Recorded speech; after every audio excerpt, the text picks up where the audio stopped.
Hello guys, आज हम गुणनफल को गुणनखंड के रूप में किस प्रकार व्यक्त करते हैं इस पर चर्चा करेंगे।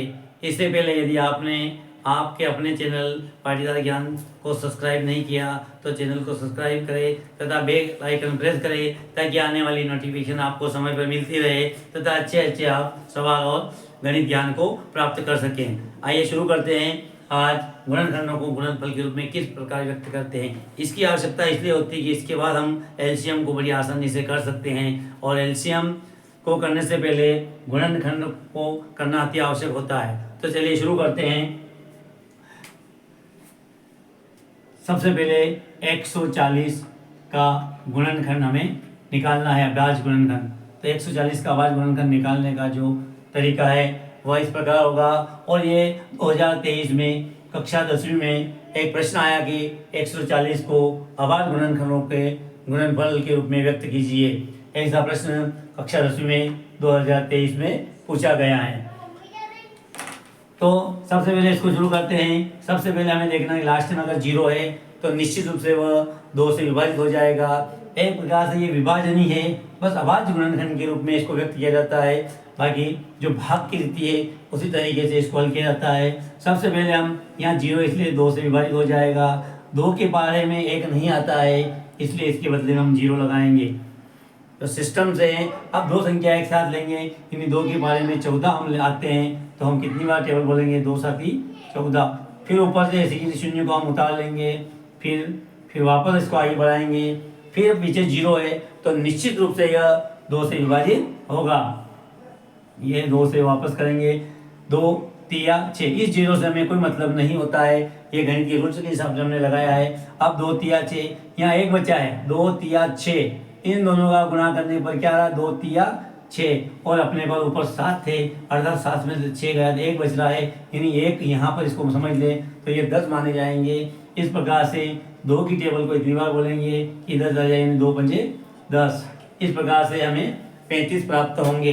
अब यहाँ पे 5 आ गए।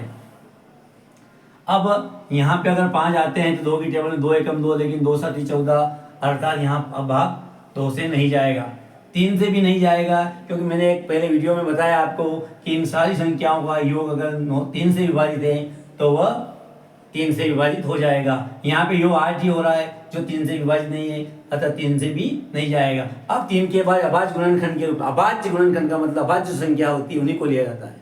अभाज्य गुणनखंड का अर्थ ही यही होता है कि जो संख्याएं अभाज्य होती हैं उन संख्याओं को ही यहाँ लिया जाता है। अब 2 के बाद 3 यदि काम नहीं कर रहा तो 5 हम लेंगे जो एक अभाज्य संख्या है, और 5 से हम करेंगे तो 5 7 5 के बारे में 3 नहीं आते हैं। अब पूरा एक साथ लेंगे 5 7 35, फिर 7 से लेंगे तो 7 एकम 7। इस प्रकार से यह अभाज्य गुणनखंड हो जाता है। अभाज्य गुणनखंड का मतलब होता है जो संख्याएं अभाज्य होती हैं उन्हीं को यहाँ लिया जाता है। अब यहाँ पर 140 का हम अभाज्य गुणनखंड लिखेंगे, वो होंगे 2 गुणित 2 गुणित 5 गुणित 7। ये अभाज्य गुणनखंड हैं, ये अभाज्य गुणनखंड हैं। अब इन्हें 2 को कितनी बार लिखा गया है, 2 बार इसकी घात लगा कर देंगे, गुणित 5 गुणित 7।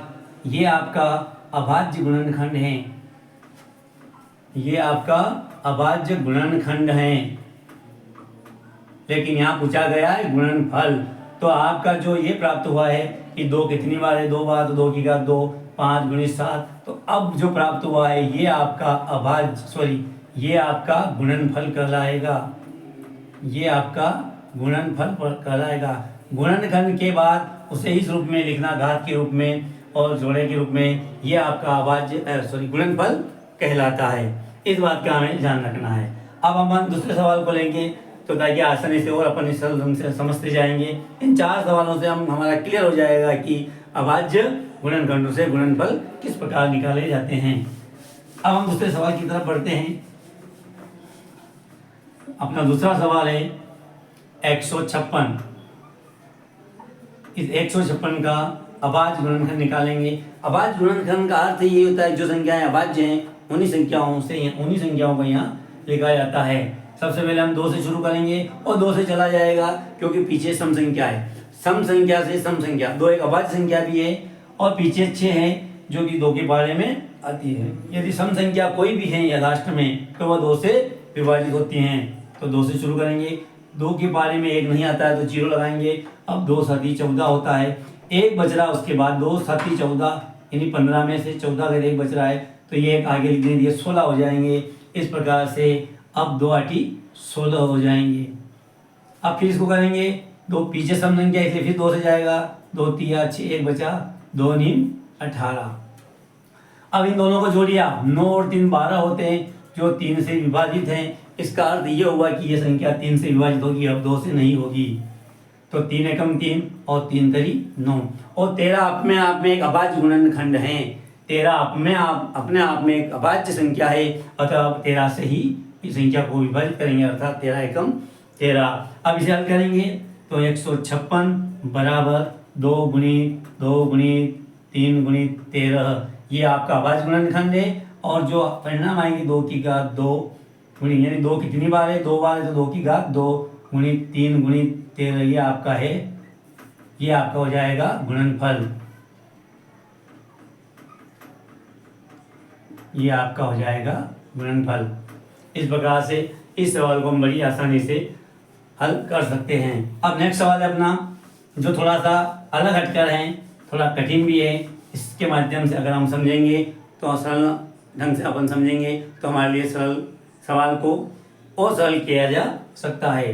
अगला सवाल है अपना तीसरा, 3825 और इसकी अभाज्य गुणनखंड अपन निकालेंगे।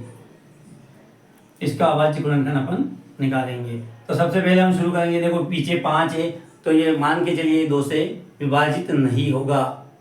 अब 3 से विभाजित करते हैं तो 3 से विभाजित करने से पहले अपने को इनका योग करना चाहिए। 8 और 3 कितने होते हैं, 11, 11 और 2 13, 13 और 5 कितने होते हैं, 18 होते हैं। और जो 18 होते हैं वो 3 से विभाजित है, 3 छंग 18। इसका अर्थ ये हुआ कि ये संख्या 3 से विभाजित हो जाएगी।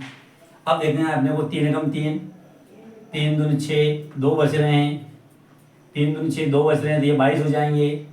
3 7 21, 1 और बच जाएगा, 3 5 15 हो जाएंगे।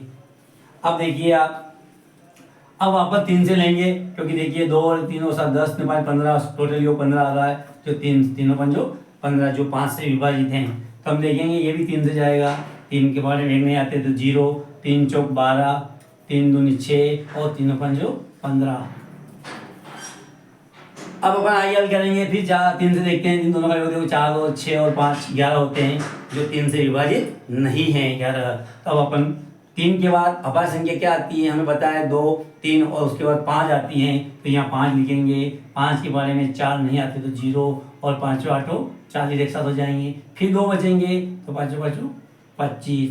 फिर ये पीछे लास्ट में 5 है, मतलब वो 5 के पहाड़े में ही आएंगे। तो फिर देखिए आप 5 दून 10 ज़्यादा हो जाते हैं तो 5 एकम 5 3 बचते हैं। 3 5 के आगे लिख देते तो 35 हो जाते हैं, तो 5 7 35 हो जाते हैं। और 17 अपने आप में अभाज्य संख्या है, इसलिए 17 एकम 17 हम लिखेंगे क्योंकि ये अभाज्य संख्या है। और जो प्रश्न पूछा गया अभाज्य गुणनखंड ही करना है और अभाज्य संख्या ही लेके करना। 2 के बाद यहाँ हमने 3 लिया है, 3 के बाद 2 से नहीं गया तो हमने 3 लिया, 3 के बाद हमने 4 क्यों नहीं लिया, क्योंकि 4 अभाज्य संख्या नहीं है।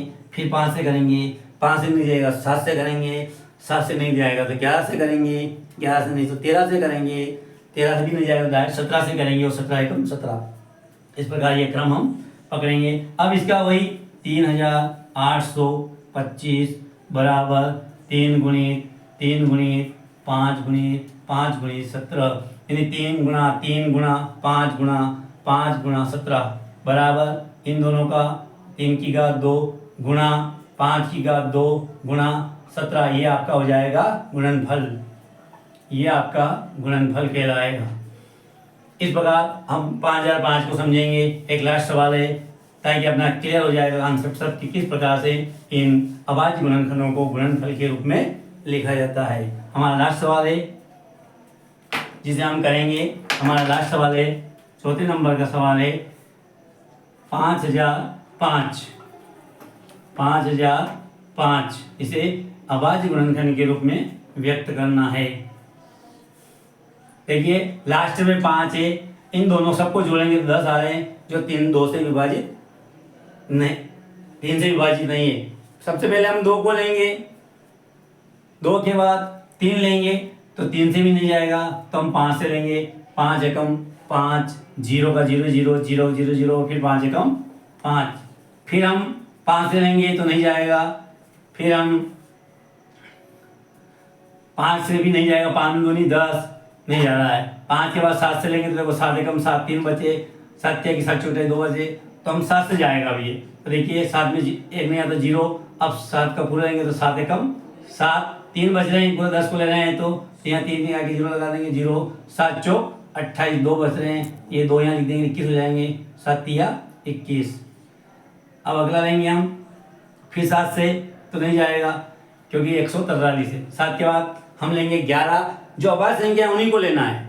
7 के बाद 11, 11 एकम 11, 3 बचे, हो जाएगा 11 से। देखो 11 के बारे में 11 एकम 11, 11 के बारे में 1 नहीं आता इसलिए 0, फिर 11 एकम 11, 3 बचे, ये 3 आगे लिखते 33 हो जाएंगे, 11 तिया 33, अब आएगा 13 एकम 13। इस प्रकार ये अभाज्य गुणनखंड हो जाएगा।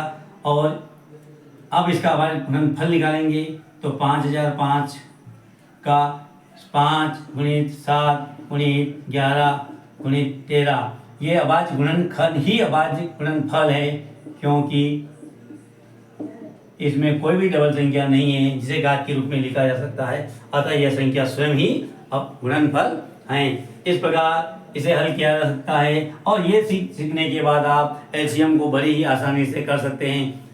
ये वीडियो कैसा लगा हमें कमेंट में बताएं। वीडियो अच्छा लगा तो लाइक करें और चैनल को सब्सक्राइब करना ना भूलें। यही मेहनत, आपका लाइक ही हमारी मेहनत का सबूत है।